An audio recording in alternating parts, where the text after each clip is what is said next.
Good morning बच्चों, कैसे हो? ठीक हो? क्या हुआ था कि जो लेक्चर्स लास्ट तक हुए बहुत रफ्तार में हो गए हैं शायद, तो कुछ बच्चों को आवाज़ का प्रॉब्लम हो रहा था। तो मैं आज बहुत अच्छे से और धीरे धीरे बोलूँगा।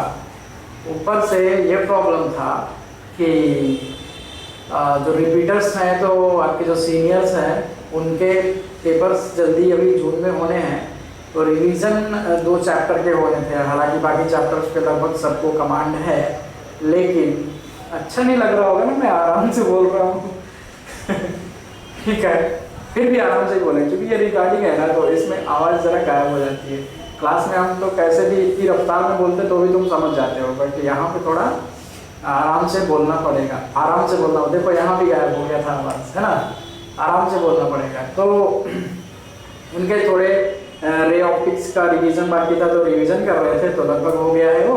अब बचा इलेक्ट्रोस्टैटिक का, तो अल्टरनेट लेक्चर इलेक्ट्रोस्टैटिक का बनाएंगे और आपको भी ये पढ़ाते चले जाएंगे। कल पेपर था तो मैं बहुत डिसअपॉइंट हुआ हूँ तुमसे।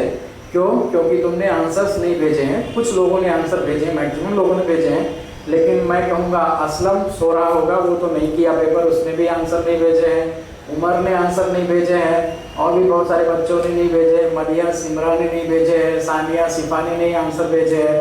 तो ये या तो इनको रोज़ा लग रहा होगा, तो इतनी हिम्मत अगर नहीं है कि तुम रोज़ा रखते हुए पेपर सॉल्व कर सकते हो, तो रोज़ा ना रखो, या तो पढ़ाई बंद करो, कुछ ना कुछ करना पड़ेगा। या फिर इतनी हिम्मत है अगर, तो फिर रोज़ा भी रखो और पढ़ाई भी करो और क्वेश्चन पेपर भी सॉल्व करो ईमानदारी से, और मार्क्स भी भेजो। ठीक, अब रही बात है पेपर की, तो सर आप पढ़ा रहे हैं थर्मोडायनामिक्स, पेपर लेते हैं ट्रांसफर ऑफ हीट का, तो हम दोनों पढ़े, कब लेक्चर देखें, कब पढ़े, ये प्रॉब्लम होती है। तो अभी जैसे ट्रांसफर ऑफ हीट का कल टेस्ट था, तो वो टेस्ट हो गया है। अब बचा है काइनेटिक थ्योरी ऑफ गैसेस का टेस्ट, तो अभी हम पढ़ा रहे थर्मोडायनामिक्स। तो कंफ्यूजन ये रहता है कि सर थर्मोडायनामिक्स पढ़े कि काइनेटिक थ्योरी ऑफ गैसेस पढ़े, तो फिर बराबर किसी में कंसंट्रेटेड पढ़ाई हो नहीं पाती है। तो हमने क्या किया है, चेंज कर दिया है। अब जो संडे आने वाला है आपका थर्मोडायनामिक्स का टेस्ट रहेगा।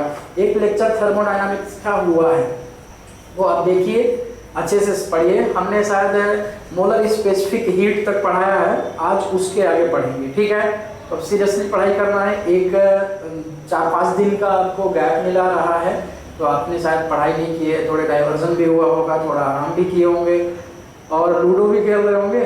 क्या मूवी देख रहे हैं? मनी हिस्ट मूवी है क्या? पता नहीं, जो भी है। ठीक है, तो बहुत चलन हो गया, मनी हिस्ट सब कर रहा है। शायद वेब सीरीज है कि उनका क्या है, वो मैं नहीं देखता हूँ। ठीक है, तो अब बकवास नहीं करते हैं। अब जो टाइम वेस्ट हो गया है तो आपने वेस्ट कर ही दिए। अब पढ़ाई करते हैं, और नेक्स्ट संडे को थर्मोडायनामिक्स का टेस्ट है, तो हम थर्मोडायनामिक्स तब तक कंप्लीट कर देंगे। आज बहुत आराम से पढ़ेंगे और एकदम टेंशन नहीं लेना है, और सब समझ में आएगा। और समझ में ना आए तो बोल देना। ठीक, क्या बोल दोगे? अगर समझ में आएगा तो क्या होगा? चलिए, हम लोग बच्चों पढ़ रहे थे CP एंड CV। ठीक है, तो हमारे पास आया था CP minus CV equal to R। इसको हमने क्या बोले थे? Mayer's relation. क्या बोले थे? Mayer's relation. CP क्या होता था आपका? मोलर। ठीक है, molar specific heat at constant pressure. ठीक है, और CV क्या होता था? Molar specific heat at constant volume. ठीक है, हम इसको डिग्री ऑफ फ्रीडम के क्रम में अगर लिखते थे, तो CV इक्वल टू होता था F/2R and CP equal to होता था F/2 + 1 × R। ये कहानी हमारे पास थी। यहाँ तक लास्ट लेक्चर में है, जिसने नहीं देखा है वो जाके देख लेगा। ठीक है, अब इसके आगे हम लोग बढ़ेंगे। ठीक है, तो यहाँ पे हम लिखते हैं ratio of molar specific heat. तो ये है आपके पास, इसको बोलते हैं हम लोग gamma, and that is CP/CV। ठीक है, चलिए अब इसको डिग्री ऑफ फ्रीडम के टर्म में हम इसको लिखते हैं और समझते हैं कि क्या आता है, गामा का इस पूरे थर्मोडायनामिक्स में क्या इंपॉर्टेंस है और गामा की वैल्यू अलग अलग एटॉमिक गैस के लिए क्या होती है, ठीक है। या फिर डिग्री ऑफ फ्रीडम पे गामा किस तरह से डिपेंड करता है, या डिग्री ऑफ फ्रीडम गामा पे कैसे डिपेंड करता है, ये सारी चीजें हम लोग यहाँ पर देखेंगे। आइए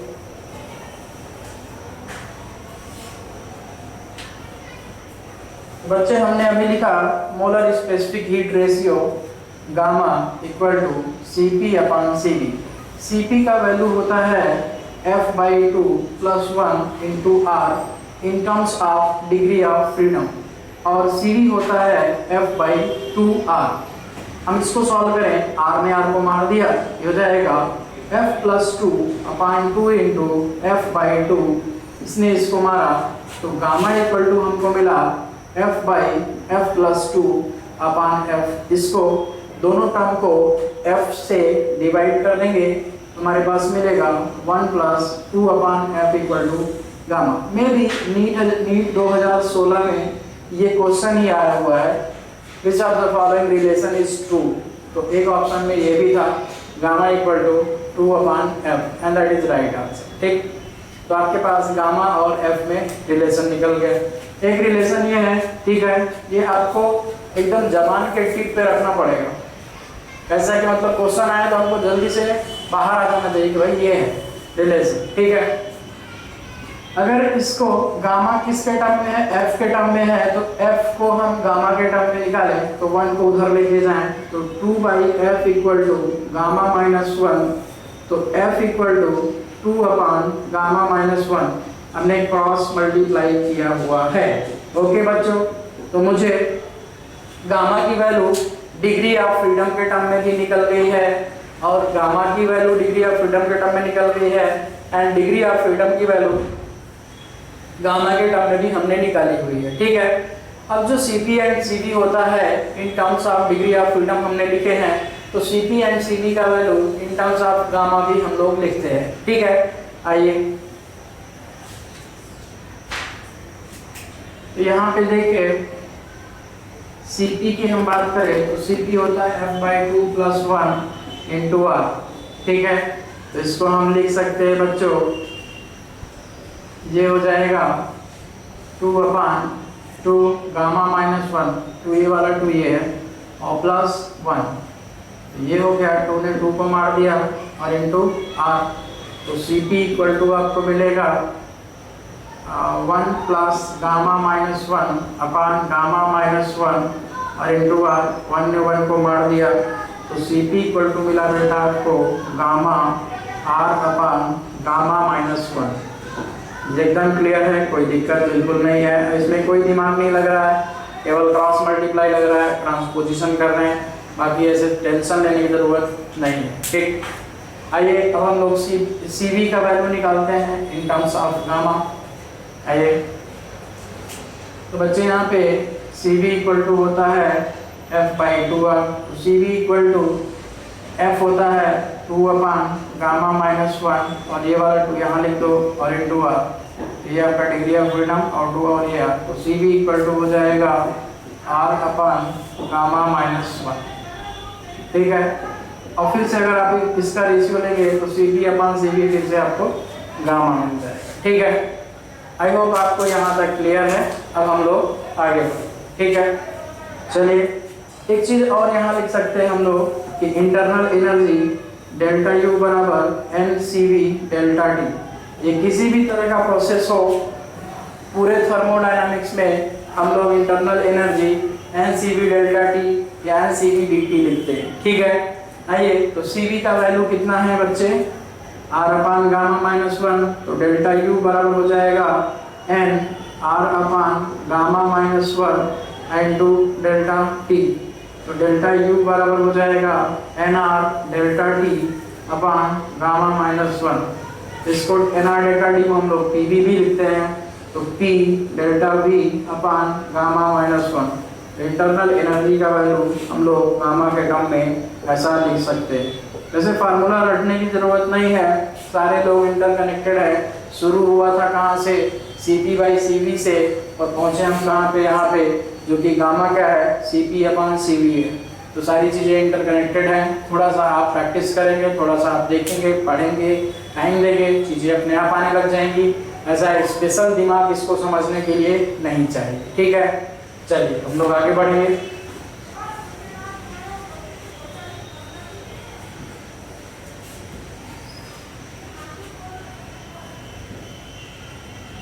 आइए लिख बेटा, थर्मोडायनामिक प्रोसेस, ठीक है। थर्मोडायनामिक प्रोसेस क्या होता है? It is the way of changing states. States क्या होते हैं? PVT, pressure volume temperature of a gas. मान लीजिए आपके पास गैस है P1, B1 and T1 temperature पे, इसको हम बोलते हैं सर ये इनिशियल स्टेट है, ठीक है। अब एक थर्मोडायनामिक प्रोसेस हुआ है, बाद में लिखते हैं इसको, और ये पहुंच गया P2, V2 है T2 में, और इसको हम लोग बोल सकते हैं कि ये फाइनल स्टेट है। इसको हम बोलेंगे थर्मोडायनामिक प्रोसेस हुआ है। तो किसी भी गैस का स्टेट चेंज करने के लिए दुनिया भर के तरीके हो सकते हैं। आप प्रेशर बढ़ा दीजिए, या टेम्परेचर बढ़ा दीजिए, या हीट दे दीजिए, या वॉल्यूम कम कर दीजिए, कंप्रेशन करा दीजिए। इस तरह से बहुत सारे प्रोसेस, बहुत सारे तरीके हो सकते हैं इसको स्टेट को चेंज करने के लिए। तो किसी गैस का प्रेशर, वॉल्यूम, टेम्परेचर को चेंज करने के जो तरीके होते हैं, जिस तरीके से या जिस प्रोसेस से चेंज होता है, उसको हम लोग बोलते हैं थर्मोडायनामिक प्रोसेस। क्या समझे?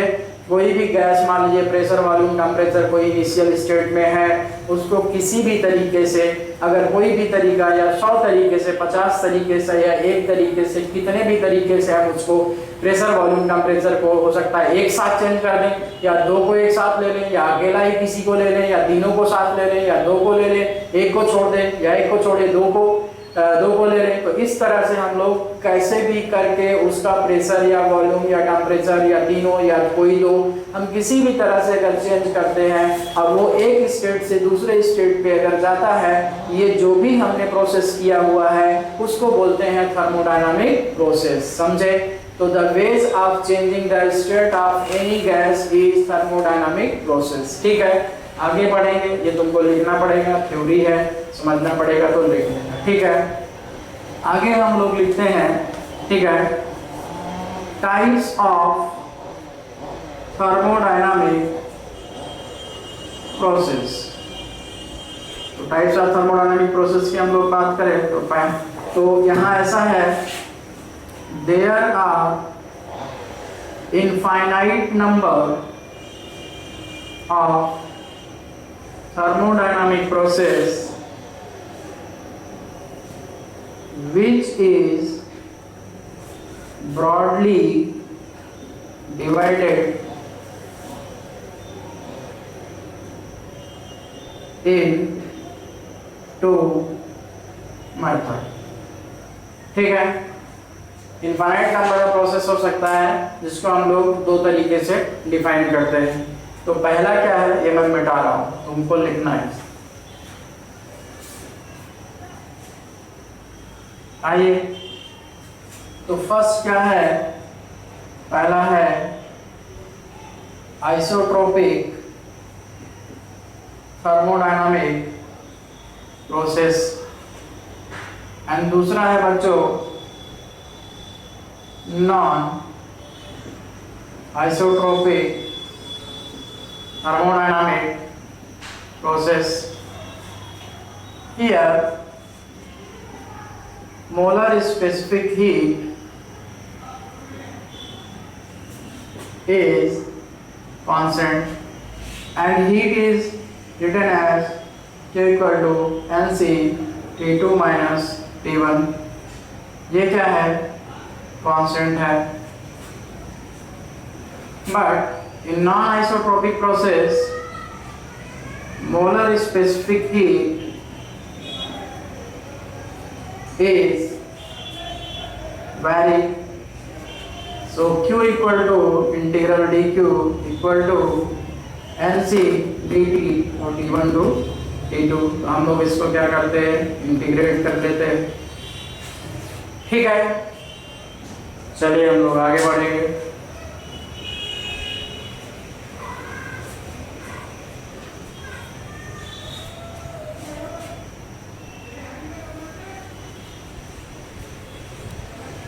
क्वेश्चन करेंगे तो ये non isotropic process and isotropic process ज्यादा बेहतर क्लियर हो जाएगा। फिलहाल हम लोग आगे बढ़ेंगे।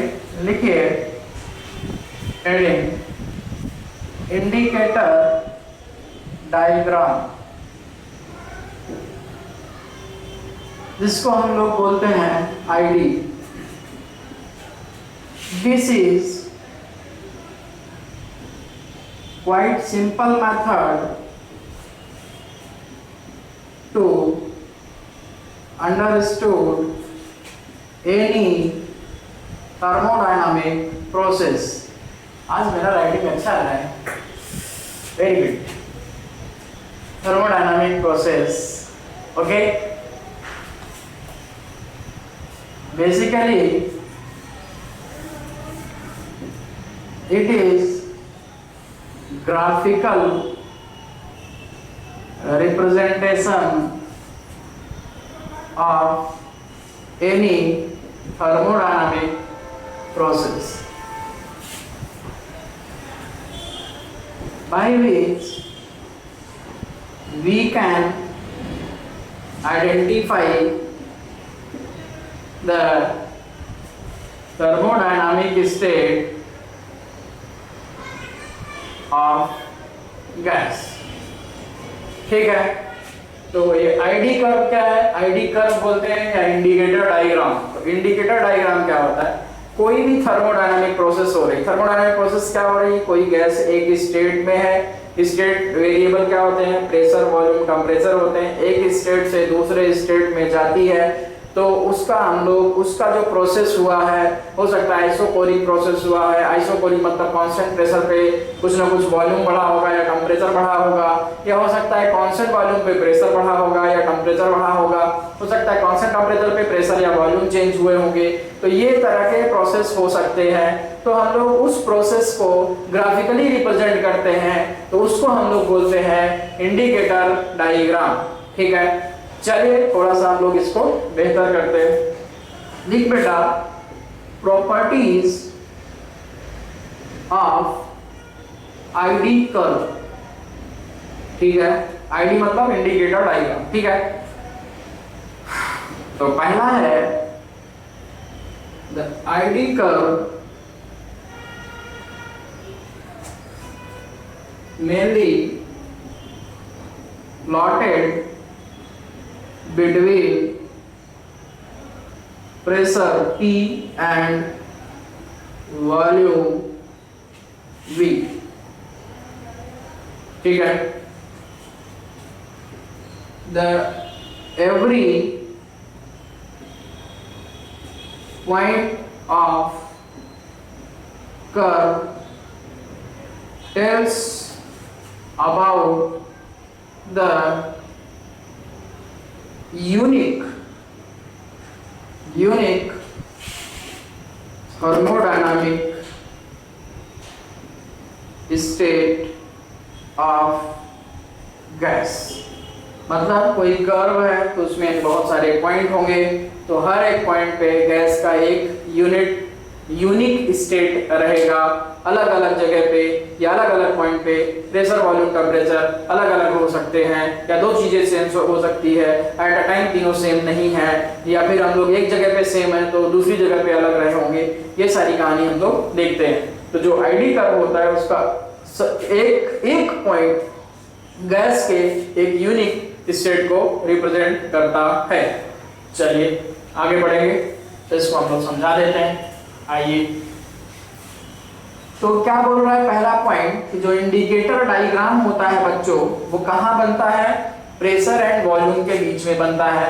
तो बच्चे ये हमारे पास क्या है? ये वॉल्यूम है और ये प्रेशर है। ये किस में है? एसआई यूनिट में है। ये भी मान लीजिए एसआई यूनिट में है। हो सकता है आपको हर बार एसआई यूनिट में ना दे, तो हम लोगों को एसआई यूनिट में नहीं दिया, तो हम लोग उसको कन्वर्ट कर लेंगे। ठीक है, तो जैसे मान लीजिए आपके पास ये एक स्टेट है, ये मान लीजिए ये एस स्टेट है, यहाँ पर वॉल्यूम V1 है, यहाँ पर प्रेशर P1 है। तो ये जो आपके पास टेम्परेचर आएगा, तो हम लोग गैस लॉ जानते हैं, PV इक्वल टू NRT, तो P1 V1 equal to NR। मान लीजिए टेम्परेचर T1 रहा होगा, तो T1 कितना है, तो P1 V1 अपान NR बराबर T1, मतलब T1 यहाँ का टेम्परेचर है। तो आईडी ग्राफ में जब भी हम क्वेश्चन सॉल्व कर रहे होंगे, तो हम लोग क्या यूज करेंगे, मेनली गैस लॉ यूज करेंगे and first law of thermodynamics use करेंगे। तो जब भी हम लोग थर्मोडायनामिक प्रोसेस में प्रोसेस को ग्राफिकली सॉल्व कर रहे होंगे या आईडी ग्राफ को सॉल्व कर रहे होंगे, तो हमारा मेन कंसंट्रेशन या हमारे मेन टूल का क्या होंगे, मेन टूल होंगे हमारे गैस लॉ होंगे, और दूसरा कौन होगा, फर्स्ट लॉ ऑफ थर्मोडायनामिक्स होगा। समझे? चलिए हम लोग आगे बढ़ेंगे। आइए, दूसरा पॉइंट यहां पर है बच्चों, ठीक है, a thermodynamic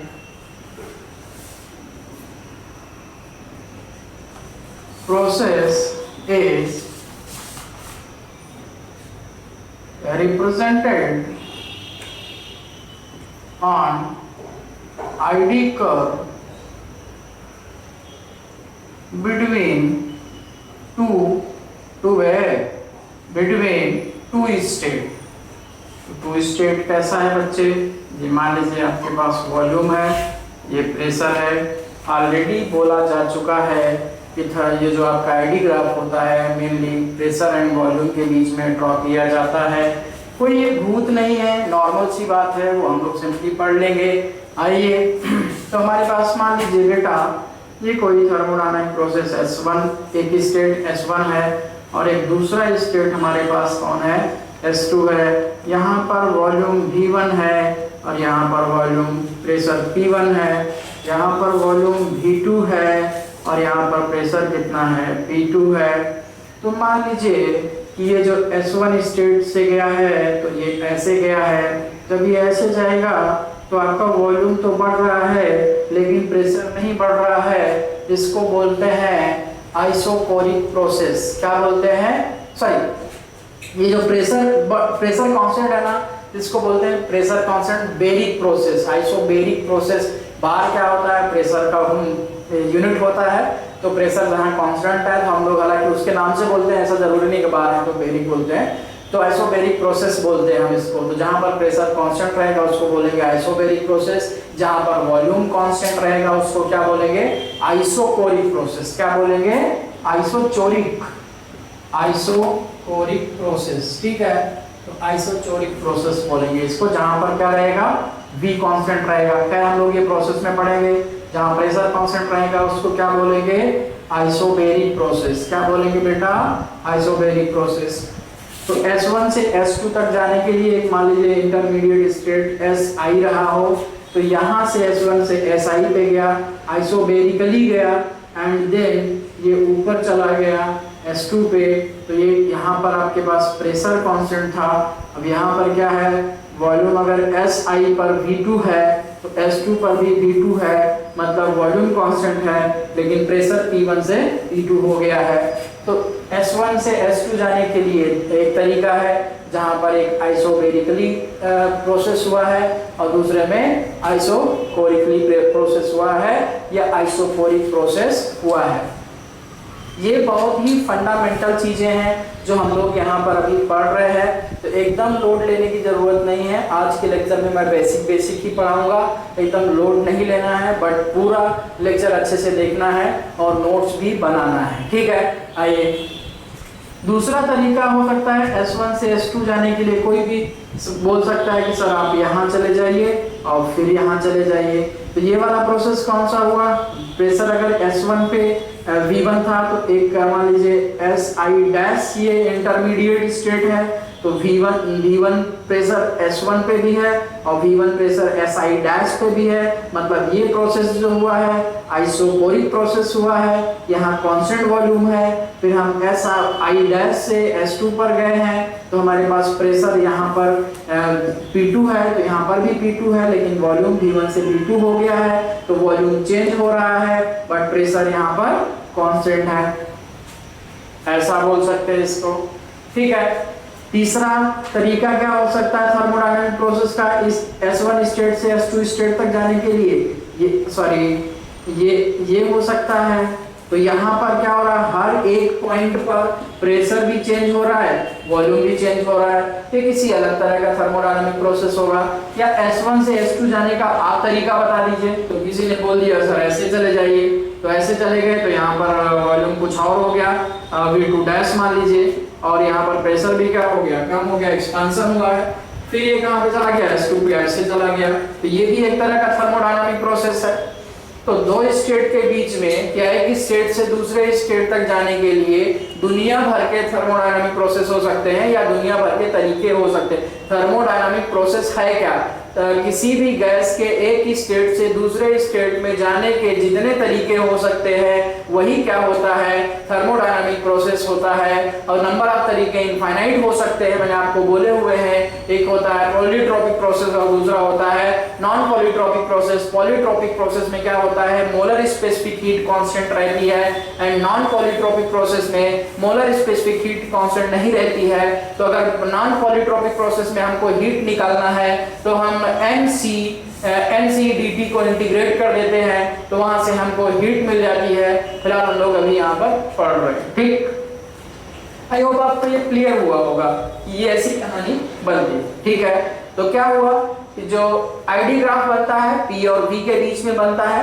आपके पास जो ग्राफ बनाए जाते हैं दो स्टेट के बीच में मेनली बनाए जाते हैं, तो आप कभी प्रेशर कांस्टेंट करके वॉल्यूम बढ़ा रहे होते हैं, कभी वॉल्यूम कांस्टेंट करके प्रेशर बढ़ा रहे होते हैं, या प्रेशर कम भी कर रहे होते हैं, या हो सकता है at the time pressure and volume दोनों चेंज हो रहा होता है। हो सकता है वो लीनियरली चेंज हो रहा हो अगर स्ट्रेट लाइन गया हो सकता है वो पैराबोलिकली या इलिप्टिकली चेंज हो रहा हो, या इस तरह से हम बोल सकते हैं कि बहुत सारे तरीके हो सकते हैं एक स्टेट से दूसरे स्टेट तक जाने के लिए। ठीक है, चलिए हम लोग आगे बढ़ेंगे।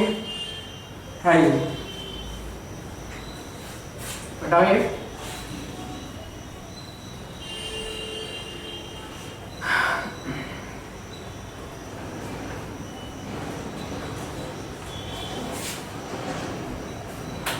अब आइए थर्ड पॉइंट पे। ठीक है, don't negate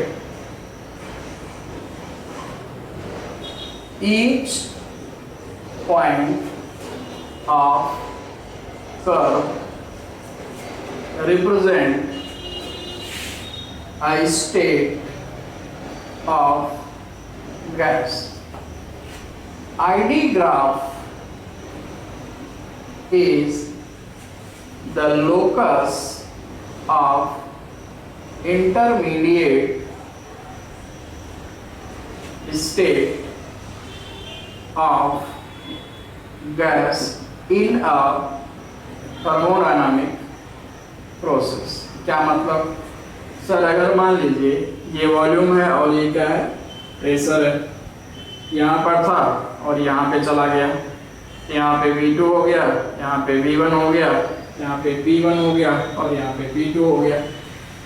तो अगर हम ये देखें, ये स्टेट है, ये दूसरा स्टेट, तीसरा स्टेट, चौथा, पांचवा, छठा, तो पहला स्टेट और दूसरा स्टेट को छोड़ के बाकी पहले स्टेट और दूसरे स्टेट के बीच में इनफाइनाइट नंबर ऑफ स्टेट है। इन सारे स्टेट को आप जोड़ दीजिए, अरे मिला दीजिए, तो क्या हो जाएगा, एक लाइन बन जाएगी जिसको हम लोकस बोलते हैं। तो ID graph is the locus of all intermediate thermodynamic state of a thermodynamic process. नहीं समझे, ये क्या है, intermediate state, intermediate state, intermediate state, intermediate state, intermediate state, intermediate state. तो इसको मिला है,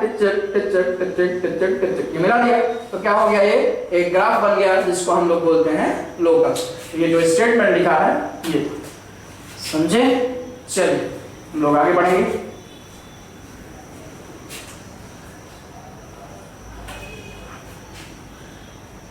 आइए इसी आईडी ग्राफ में नेक्स्ट पॉइंट लिखेंगे बच्चों, जो कि अपना थर्ड पॉइंट है। तो थर्ड पॉइंट में ये बोलते हैं कि एवरी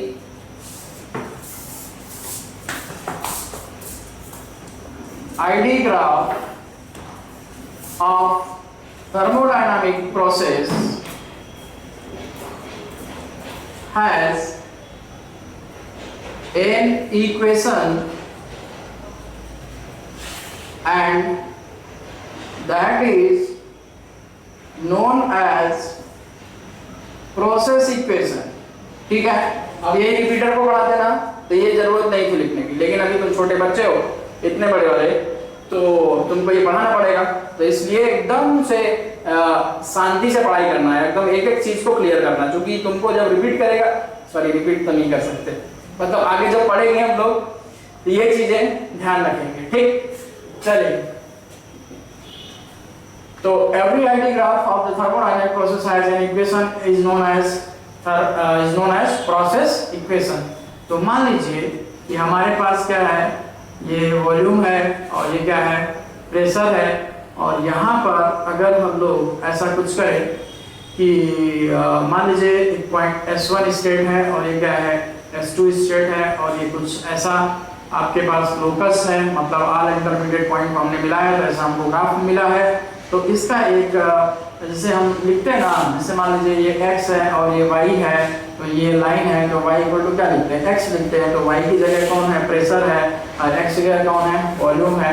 तो हम इसको लिख सकते हैं P इक्वल टू FV, और इसी को हम लोग क्या बोलते हैं, प्रोसेस इक्वेशन। क्या बोलते हैं बेटा, प्रोसेस इक्वेशन। ठीक है, चलिए आइए आगे बढ़ते हैं, मिटाऊं ये। अब आइए नेक्स्ट पॉइंट के लिए।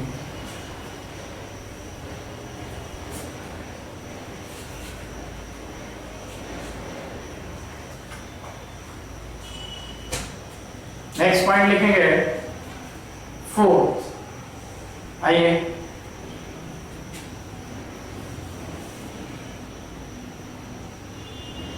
Work done by the gas in ID curve. ID curve में work done by the gas कैसे फाइंड आउट करते हैं। तो जैसे हम W equal to integral PdV लिख सकते हैं, लिखते भी हैं, हमने निकाला भी हुआ है। तो जैसे मान लीजिए बेटा आपके पास ये कोई ग्राफ दिया हुआ सिंपल सा, ये V है और ये प्रेशर है, ये मान लीजिए कोई ग्राफ है, या वही वाला ग्राफ ले लेते पुराना वाला जो प्रोसेस इक्वेशन बता रहा था। इसका प्रोसेस इक्वेशन कितना है, FV है और वॉल्यूम V1 से कितना है, V2 है। तो हम W इक्वल टू लिखेंगे सर PdV और V1 से V2, और P इक्वल टू कितना है बेटा, FV है।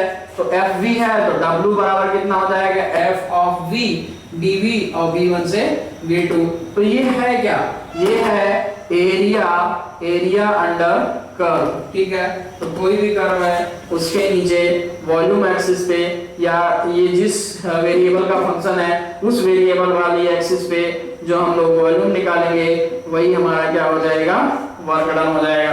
ये क्वेश्चन ऐसा भी हो सकता था कि सर अगर आपके पास प्रेशर इधर होता और वॉल्यूम इधर होता और तुमको ग्राफ कैसा मिल रहा होता, मान लो ऐसा मिल रहा होता, तो फिर तुम एरिया किस एक्सिस पे निकालते, ये F ऑफ V है इक्वल टू P, तो हम लोग इसको फिर कहाँ निकालते हैं, इस एक्सिस पे निकालते। मतलब प्रेशर एक्सिस पे हम लोग एरिया नहीं निकालेंगे, जब भी वर्क डन निकाल रहे होंगे तो वॉल्यूम एक्सिस पर एरिया निकालेंगे, प्रेशर एक्सिस पर कभी एरिया नहीं निकाल सकते। अब वो डिपेंड करेगा कि इंटीग्रेट करना पड़ेगा कि मेंसुरेशन लगाना पड़ेगा। हो सकता है वो ट्रायंगुलर शेप में ग्राफ हो तो ट्रायंगल का एरिया निकालना है, हो सकता है लाइन शेप में है तो लाइन के नीचे की जितनी जगह है उसको निकाल लीजिए, हो सकता है खड़ी लाइन है तो वॉल्यूम एक्सिस पे खड़ी लाइन है मतलब वॉल्यूम कांस्टेंट है, तो आपके पास वर्क डन क्या है, 0 है। खैर हम लोग आगे बढ़ेंगे और धीरे धीरे समझ में आएगा आपको। तो ये लिखो फटाक से, लो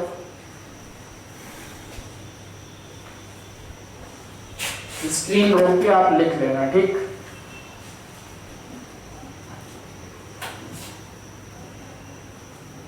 अब आइए बच्चों हम लोग आगे बढ़ेंगे, सिंपल क्वेश्चन करेंगे। क्या करेंगे, सिंपल क्वेश्चन करेंगे। ठीक है, आइए जैसे मान ले बेटा आपके पास ये V है और ये प्रेशर है, ठीक है, यहाँ पर वॉल्यूम है। एक ग्राफ बनाया है, यहाँ पर वॉल्यूम कितना है 2 है और यहाँ पर कितना है 4 है, ये मीटर क्यूब में है, और प्रेशर आपके पास है 10 न्यूटन पर मीटर स्क्वायर। ये बोल रहा है ये स्टेट 1 है और स्टेट 2 है। ये बोल रहा है find out W12 work done to process the gas from state 1 to state 2। क्या बोल रहा है? Find out the work done to process the gas from state 1 to state 2। तो स्टेट 1 से स्टेट 2 में जाने में कितना वर्क डन हुआ है ये आपको फाइंड करना पड़ेगा, ठीक है। तो क्या फाइंड करना पड़ेगा सर? वर्क डन क्या होता है? वर्क डन जो हमने निकाला है वो क्या है? Area under the curve. तो एरिया अंडर द कर्व किस एक्सिस पे? वॉल्यूम एक्सिस पे, ठीक है। एरिया अंडर द कर्व किस एक्सिस पे? वॉल्यूम पे, प्रेशर पे नहीं। तो वॉल्यूम एक्सिस पे कैसे है सर? ये वॉल्यूम एक्सिस पे है, तो इसके नीचे कौन सा एरिया आ रहा है? यही आ रहा है ना बे असलम, यही आ रहा है। तो ये एरिया अंडर द कर्व हो गया। तो एरिया अंडर द कर्व तो ये क्या है? रेक्टेंगुलर हो सकता है या जैसा भी हम इसको माने। तो रेक्टेंगल का एरिया कितना होता है? लेंथ इनटू विड्थ होता है। तो हमारे पास लेंथ कितना है सर? ये मान लीजिए तो 2 से 4 कितना? 2 है, तो 2 इनटू ये कितना है आपके पास 10, तो कितना हो जाएगा 10, तो हो जाएगा 20 जूल और बराबर वर्क डन। अब ये समझ नहीं आया तो डूब मरो बाल्टी पर पानी में, समझे? चलो आगे बढ़ेंगे। नेक्स्ट क्वेश्चन हम लोग देखेंगे बेटा। अब यहाँ पर एक चीज और देख लेते हैं कि if there is expansion in volume then work done is by the gas and taken positive, मतलब W equal two plus 20 joule. एक पॉइंट हो गया। दूसरा point, if there is compression in volume then work is done on the gas, ठीक है। तो it is taken W equal to negative. तो जब गैस एक्सपैंड होगी तो गैस वर्क करेगी तो वॉल्यूम बढ़ेगा, तो वॉल्यूम होता है फाइनल माइनस इनिशियल, तो पॉजिटिव आएगा वर्क डन। जब गैस को तुम दबाएगा तो गैस कोई काम कर रहा है तो तुम कंप्रेस कर रहा है तो वर्क डन क्या लेगा? नेगेटिव, क्योंकि वॉल्यूम क्या हो रहा है? कंप्रेस हो रहा है, कम हो रहा है, ठीक है। तो ये ध्यान रखेंगे। तो यहाँ पे क्या हो रहा है? पॉजिटिव प्लस 20 क्यों लिया? क्योंकि सर पहले जब हम लोग यहाँ पे था तो यहाँ पे थे तो प्रेशर कितना था? 10 न्यूटन पर मीटर स्क्वायर, और वॉल्यूम कितना था? 2 मीटर क्यूब। जैसे ही हम इस प्रोसेस से आगे गए हैं तो स्टेट 2 में पहुंचे हैं तो हमारे पास क्या है? वॉल्यूम हो गया है 4, लेकिन प्रेशर उतना ही है, तो कोई दिक्कत नहीं। बट वॉल्यूम क्या हुआ है? बढ़ा है। तो वॉल्यूम बढ़ा है मतलब एक्सपांशन हुआ है। एक्सपांशन हुआ है तो work done is taken positive. तो this is the work done by the gas. Expand हुआ है ना, तो work done by the gas है, इसलिए हम लोग इसको क्या लेंगे? पॉजिटिव लेंगे, ठीक। चलिए अब हम लोग आगे बढ़ें।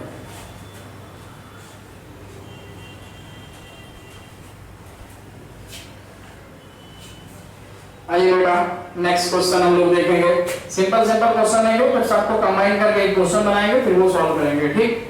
नेक्स्ट क्वेश्चन ऐसा हो सकता है, ये आपके पास वॉल्यूम है और ये क्या है? प्रेशर है, और ये एक आपके पास थर्मोडायनामिक प्रोसेस है। ये मान लो स्टेट 1 है और ये स्टेट 2 में गया है। यहाँ पर वॉल्यूम कितना है? 4 मीटर क्यूब है। यहाँ पे प्रेशर कितना है? 10, और यहाँ पे कितना है? 20, और यूनिट है न्यूटन पर। यूनिट क्या है? न्यूटन पर मीटर स्क्वायर। तो फिर बोलेगा एरिया अंडर कर्व यहाँ भी हो, तो इस के एरिया अंडर कर्व कहाँ पे लेना है? वॉल्यूम एक्सिस पे लेना है। तो वॉल्यूम एक्सिस पे एरिया है ही नहीं, क्यों? क्योंकि सर वॉल्यूम ही क्या है? कांस्टेंट है। तो तुम अगर गैस में कितना भी प्रेशर लगाएगा, फोर्स लगाएगा, अगर कंप्रेशन नहीं हो रहा है या हम कितना भी हीट गैस को दे रहे हैं, अगर एक्सपांशन नहीं हो रहा है तो work done by the gas या work done on the gas क्या हो जाएगा? 0 हो जाएगा। जब तुम खुद प्रेशर दे के दबा रहा होगा, वो दब नहीं रहा होगा, वॉल्यूम कम नहीं हो रहा होगा, तो work done on the gas 0 हो जाएगा। अगर गैस कंटेनर को हम टेम्परेचर बढ़ा रहे हैं और टेम्परेचर बढ़ा रहे या हीट नेगेटिव हम दे रहे हैं लेकिन एक्सपांशन नहीं हो रहा है तो work done by the gas भी क्या रहेगा 0। तो जब वॉल्यूम कांस्टेंट रहेगा तो work done by the gas क्या रहेगा 0 रहेगा। हम यहाँ देख भी सकते हैं कि इस लाइन के नीचे वॉल्यूम एक्सिस पे कोई भी एरिया नहीं मिल रहा है तो यहाँ पे क्या लिखेगा बेटा कि work done by the gas या work done on the gas क्या हो जाएगा 0। ठीक, चलिए नेक्स्ट क्वेश्चन लेंगे हम लोग। आइए, जैसे मान लीजिए आपके पास ये वॉल्यूम है और ये क्या है प्रेशर, स्टेट 1 है और ये स्टेट 2 में गया है इस थर्मोडायनामिक प्रोसेस से। ये मान लीजिए 2 है और ये मान लीजिए आपके पास कितना है, ये कितना है 5 है और ये किस में है मीटर क्यूब में है। ये मान लीजिए आपके पास 1 है और ये कितना है 2 है और ये कितना है न्यूटन पर मीटर स्क्वायर में। ये बोल रहे हैं W12 निकालो, work done by the gas आएगा कि ऑन द गैस आएगा। अब ग्राफ को देखो सर, वॉल्यूम पहले कितना था स्टेट 1 पे 2 था और स्टेट 2 पे वॉल्यूम कितना हो गया 5 हो गया। तो वॉल्यूम क्या हुआ है सर बढ़ा है तो गैस क्या हुई है सर एक्सपैंड हुई है। तो गैस एक्सपैंड कौन करता है गैस खुद करती है। तो क्या हुआ work done by the gas है तो वॉल्यूम बढ़ा है मतलब work done by the gas है। तो एक्सपांशन हुआ है मतलब हमको वर्क डन क्या लेना पड़ेगा पॉजिटिव लेना पड़ेगा। तो work done by the gas when it move from state 1 to state 2 by the thermodynamic process या जो भी प्रोसेस होगा हमको नहीं पता है। फिलहाल हमको क्या करना है वर्क डन निकालना है। तो हमको सोचना किसके बारे में वर्क डन के बारे में। तो वर्क डन कैसे निकलता है एरिया अंडर कर्व। तो एरिया अंडर कर्व तो ऐसे ऐसे लाइन खींच के ट्रायंगल मत ले लेना, ये पूरा एरिया निकालना है। तो पूरा एरिया निकालने के लिए क्या करेंगे सर, हम इसको ऐसा कर सकते हैं सर, इसको हम लोग बांट लें। जैसे फील्ड बुक तुम 8th क्लास में नहीं पढ़ते थे ऐसा भी ले सकते हो। तो सर हमारे पास क्या है ये एक ट्रायंगल हो गया और ये रेक्टेंगल हो गया। तो ट्रायंगल का एरिया ले लो तो 1 ले लो और 2। तो हम लोग जब एरिया 1 लेंगे तो कितना हो जाएगा 1/2 बेस इनटू हाइट। तो बेस कितना है आपके पास ये 5 - 2 तो कितना हो जाएगा 3। तो हो जाएगा 1/2 इनटू 3 हाइट कितना है 1। ये हो जाएगा कितना तो हो जाएगा 3/2। अब A2 एरिया लेंगे तो ये कितना है लेंथ इनटू ब्रेड्थ। तो लेंथ कितना है 2 ये 3 ये कितना है 1। तो ये कितना हो जाएगा 3 × 1 तो हो जाएगा 3। तो टोटल वर्क डन कितना हो जाएगा A1 + A2। 3/2 मतलब 1.5 और प्लस 3 है ना। तो ये हो जाएगा 1.5 और प्लस 3 तो कितना हो जाएगा 4.5 joule. And this is answer. अब वो भी किस में प्लस में। प्लस में क्यों सर क्योंकि सर गैस एक्सपैंड हो रही है। तो एरिया अंडर कर्व हम लोग ऐसे निकालते चले जाएंगे। चलो आगे बढ़ते हैं। ठीक है, एक और क्वेश्चन लेते हैं, छोटा छोटा क्वेश्चन ले रहे हैं ताकि आपको समझे और धीरे धीरे हम लोग चीजों को सीख जाएंगे। आइए आगे बढ़ेंगे।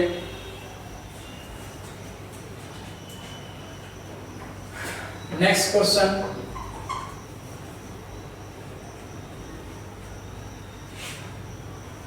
मान लीजिए आपके पास वॉल्यूम एक्सिस है और ये प्रेशर एक्सिस है और हम लोग क्या कर रहे हैं कि ये ग्राफ आपको मान लीजिए ऐसा जा रहा है ऐसा जा रहा है मतलब यहाँ पे वॉल्यूम कितना था 10 और यहाँ पे वॉल्यूम कितना था 1 और ये है मीटर क्यूब में।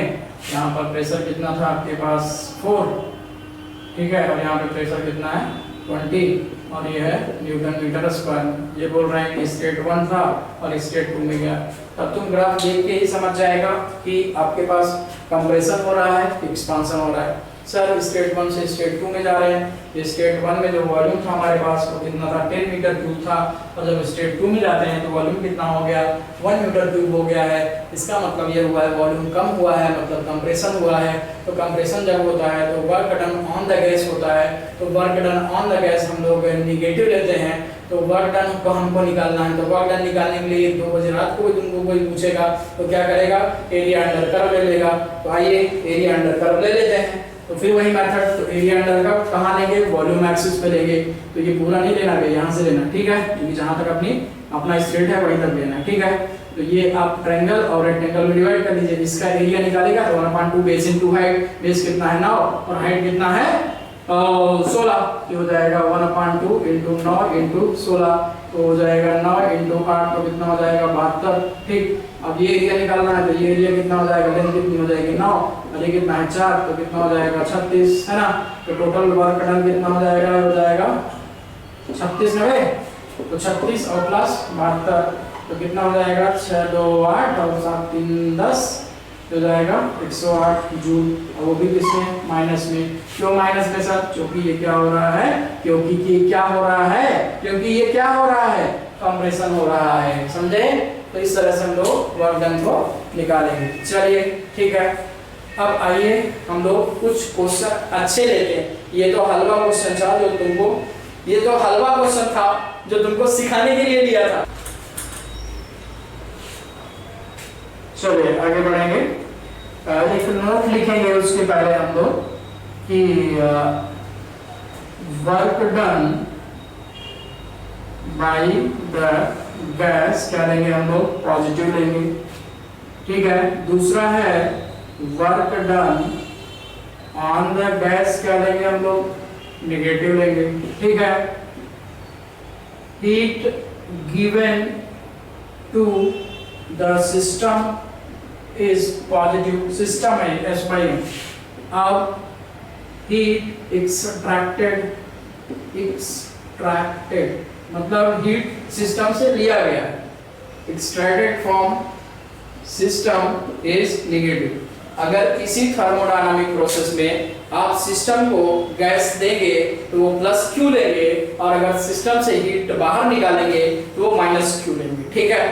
इसी कंसेप्ट पर बेस्ड कुछ क्वेश्चन लेते हैं, आपको समझेगा। आइए देखिए क्वेश्चन कैसा है बेटा, आपके पास ये वॉल्यूम एक्सिस है और ये प्रेशर एक्सिस है। ये इस तरह से कुछ एक थर्मोडायनामिक प्रोसेस है, स्टेट 1 टू स्टेट 2। इसको हमने लिया है 2.5 × 10⁻³ ये मीटर क्यूब में है, और ये कैसा है, -4 ले लिया 10⁻⁴, और ये हमारे पास है 10⁻⁴ मीटर क्यूब है। यहाँ पर प्रेशर जो है आपके पास 10⁵ है 2 इंटू, और यहाँ पर प्रेशर है आपके पास 5 × 10⁵ न्यूटन पर मीटर स्क्वायर, ऐसा है। अब ये बोल रहे हैं heat extracted bye from system is 70 calorie. Find out change in internal energy. हाँ, ये तो सर बाउंस चला गया। अब तुम सोच भी रहे होगे करना क्या है, तो एक चीज ये दिया हुआ है हीट, दूसरा चीज हम इसमें से क्या निकाल सकते हैं, जो अभी निकालते आ रहे थे, क्या निकाल सकते हैं, वर्क। तो heat, work and U, delta U, इनका रिलेशन बताता है FLT, first law of thermodynamics, बोलता है कि sir Q equal to delta U plus W। Yes sir, Q हमको दिया है, W हम निकाल सकते हैं, तो फिर ये निकल जाएगा, तो डेल्टा U बराबर Q माइनस W। बोल हाँ के ना? Yes sir. आइए सबसे पहले इसको डिफाइन कर लेते हैं। ये क्या है सर, हीट एक्सट्रैक्टेड है, मतलब हीट सिस्टम से लिया गया है। तो हीट सिस्टम से अगर लिया गया है तो माइनस में है। जब हम वर्क डन निकालते हैं तो ये जो डेटा दिया है SI यूनिट में दिया है, तो वर्क डन भी किस में आएगा, SI यूनिट में आएगा सर। तो ये कौन सा यूनिट है, तो बाकी चीजें भी SI यूनिट में लेना पड़ेगा। तो 70 जो कैलोरी हीट है वो SI यूनिट में वैल्यू नहीं है, वो कैलोरी में है, तो हम उसको जूल में कन्वर्ट करेंगे। तो वह कैलोरी में कितना जूल होता है, 4.2 जूल होता है सर। तो हम इसको हीट को यहीं खत्म कर देते हैं, तो Q बराबर हो जाएगा 70 × 4.2, हो जाएगा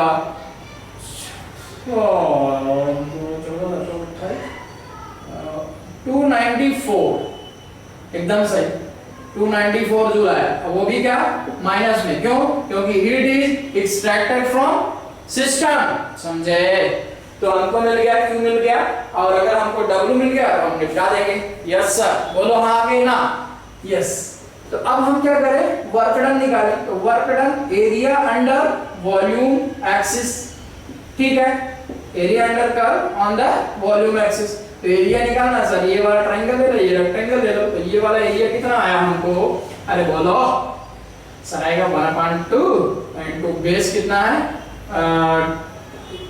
2.5 माइनस 1 लेगा बे, तो 1.5, तो 1.5 इंटू 10⁻⁻4, और ये डिफरेंस कितना है सर, ये है 3, तो अच्छे से लिखते हैं ना, तो जाएगा 1/2 इंटू 1.5 इंटू 10⁻⁻4 इंटू 10⁵, ये डिफरेंस लेगा 2 - 5 कितना, 3 - 5 - 2 कितना होता है, 5 - 2 3 होता है ना, बहुत अच्छे जीनियस बच्चे हमारे, ठीक है। तो ये 2 × 10⁵ स्क्वायर, ठीक, ये स्वाहा कर देते इसको, ठीक है। तो क्या हो जाएगा 1.5 इंटू 3 और 1.5 नहीं 2 है 2 और इंटू कितना 10⁻1 तो 2 5 जा, तो कितना हो जाएगा 7.5 इंटू 3 हो जाएगा 22.5। आई हो ये है, तो आपको मिल गया ये एरिया मिल गया A1, ये वाला एरिया मिल गया, ठीक। अब ये वाला एरिया निकाल दें, ये कितना लेंथ है 1.5 इंटू 10⁻⁻4 और ये हाइट कितनी है 2 इंटू 10⁻5, ये जुड़ जाएगा 3 हो जाएगा इंटू 10, तो कितना हो गया 30, तो दोनों को जोड़ दे तो ये कितना मिल गया तुमको A2, तो W12 बराबर कितना हो जाएगा A1 प्लस A2, हाँ सर, तो जाएगा 22.5 और प्लस 30 कितना होता है ये 50, तो 52.5, तो ये आ गया जूल। वर्क डन प्लस के माइनस, अरे प्लस के minus work done sir plus, क्यों, क्योंकि सर ये एक्सपैंड हो रहा है, एक्सपैंड क्यों हो रहा है, क्योंकि यहाँ वॉल्यूम कम था, यहाँ वॉल्यूम बड़ा है, मतलब एक्सपैंड हो रहा था, तो ये प्लस में आएगा। तो हमारे पास क्या है, हीट है और वर्क है, तो हम डेल्टा यू आसानी से निकाल सकते हैं। तो यहाँ से लिखेगा डेल्टा यू बराबर क्यू कितना है -294 माइनस 52.4 माइनस क्यू सर, क्योंकि प्लस में था माइनस वही है ना, तो ये हो जाएगा 4 2 0.4 तो अपने आप आएगा, 4 2 6 5 9 9 5 14 कैरी 1 2 1 3, तो 346.4 जूल, वो भी माइनस में।